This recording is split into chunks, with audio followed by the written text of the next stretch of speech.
At this point, it's appropriate to spend some time and talk a little bit about assumptions. And you'll find assumptions explicitly in the model, in situation, and in strategy. Though assumption is something that plays into the model in every aspect of the model. The reason for that is that it's just practically impossible to do anything without making some assumptions. We spend a lot of our life operating on autopilot, and there isn't time to evaluate every belief under which we operate before we do anything. Otherwise, we never get anything done. And the difficulty with assumptions has to do with this ladder of inference. It says influence. I have to fix that. It's supposed to be inference. That Chris Argyris developed at Harvard, and the idea was that there's a set of observable data and experience, and from that, because there is so much experience, we can't pay attention to all of it. We just go into overload.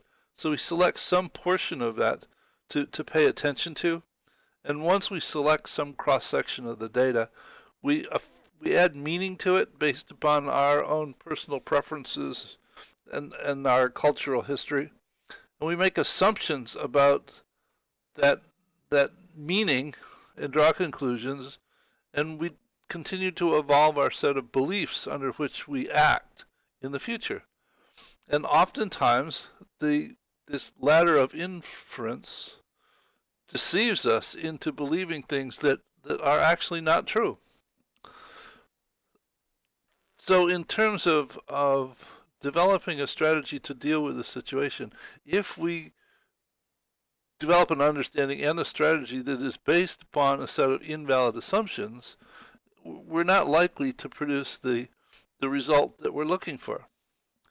So the difficulty that arises, and I hate this, but I can't control where these notes pop up. If we begin with a set of beliefs, the beliefs are the basis for the actions that we take, and the actions produce real data and experience, and it is from that real data and experience that we select some cross-section of it to pay attention to, affix meaning, develop assumptions, and from those connections, we expand the connections and expand our set of beliefs. So that what we end up with is a belief development loop that's reinforcing. And we continue to go around in this loop on an ongoing basis. Well, almost anyway. What happens is that really there's the set of data and experience that we select. In other words, our beliefs, based upon our beliefs, we take action. And the action produces a set of real data and experience. The set of data and experience that we select to pay attention to is that set of data that's typically consistent with our beliefs. You know, we see what we want to see. We believe what we choose to believe. And therefore, we end up, whether the actions and real data and experience are consistent with what we believe or not, we sort of protect our set of beliefs by selecting that set of data and experience that is consistent with what we believe. So we end up with invalid assumptions that evolve over time because of this belief protection loop. We develop invalid beliefs because we didn't analyze things in detail as the beliefs were developing, and then we in an invalid manner reinforce them over time. So what is essential is that we look at things from a critical thinking perspective. We actually look at it to say, while this is consistent with what I believe, is it actually true?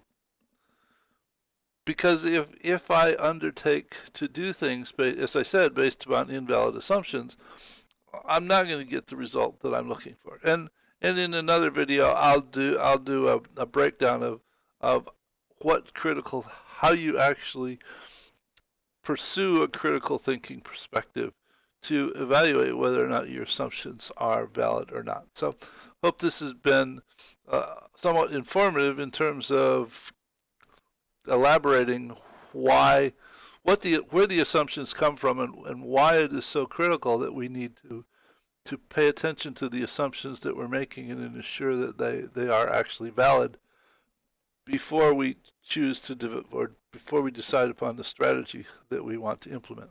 So I'll see you in the next video. Bye.